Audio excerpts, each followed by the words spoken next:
अस्सलामुअलैकुम, welcome to cook with Noor.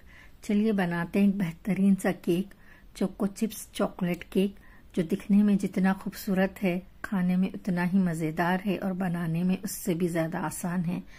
Basic चंद चीज़ों से बन जाता है। इसमें मेन इंग्रेडिएंट जो है उस एक्स्ट्रा वाला तो चोको चिप्स ही है, जो कि इजीली अवेलेबल हो जाते हैं। ये केक मैंने जो है बनाया था अपनी नीस डॉक्टर ज़ेबा के लिए, तो उनको भी काफ़ी पसंद आया, उनकी फैमिली में भी अल्हम्दुलिल्लाह पसंद किया गया।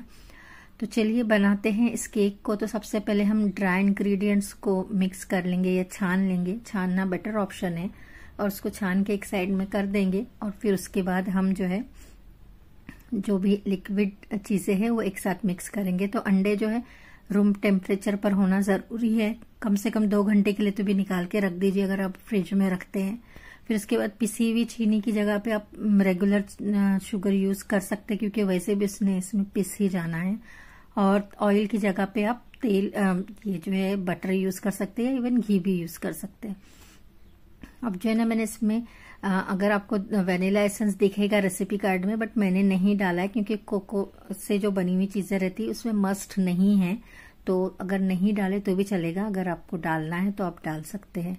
फिर उसके बाद जब ये अच्छे से ब्लेंड हो गया, मैंने 1 से 1.5 मिनट के लिए इसको अच्छे से ब्लेंड कर लिया था कि अंडे बहुत अच्छे से बीट हो जाए।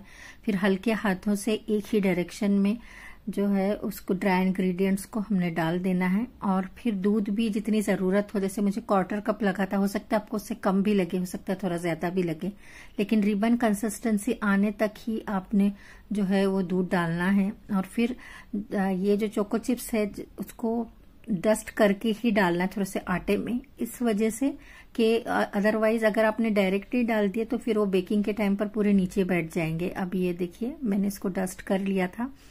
और फिर जब हम इसको डालेंगे हल्के हाथों से, उसके बाद मिक्स करना है, तो उससे क्या होगा कि इवनली स्प्रेड हो जाएंगे, आपको एक एक बाइट में चोको चिप्स मिल जाएंगे।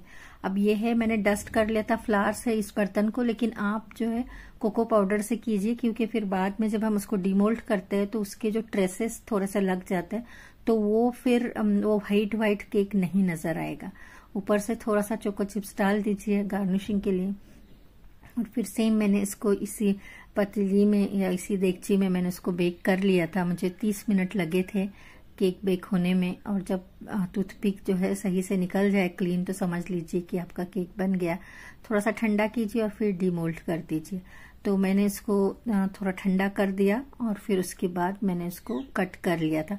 अब ये देखिए, जब मैंने कहा था ना कि कोको पाउडर ही डालना क्यों चाहिए, तो आपको ये देखिए जो व्हाइट जो नजर आ रहे हैं ना ट्रेसेस, ये जो है ना आपको अगर आप कोको पाउडर डालती है तो नहीं दिखेंगे, क्योंकि वो ब्राउन ही होंगे, तो इतना फील भी नहीं होगा। तो ये देखिए कितना सॉफ्ट और कितना स्पॉन्जी, कितना जालीदार केक बना है अल्हम्दुलिल्लाह। तो ये केक जो है ये भी आप ज़रूर बनाइए, ज़रूर इसको एक ट्राई दीजिए और फिर मुझे फीडबैक दीजिए कि कैसे बना था, आपको आपके घर में कैसे पसंद किया गया। तो देखिए और बनाइए और फिर मुझे फीडबैक देके शुक्रिया का मौका दीजिए। देखने के लिए शुक्रिया। टेक केयर, अस्सलाम वालेकुम।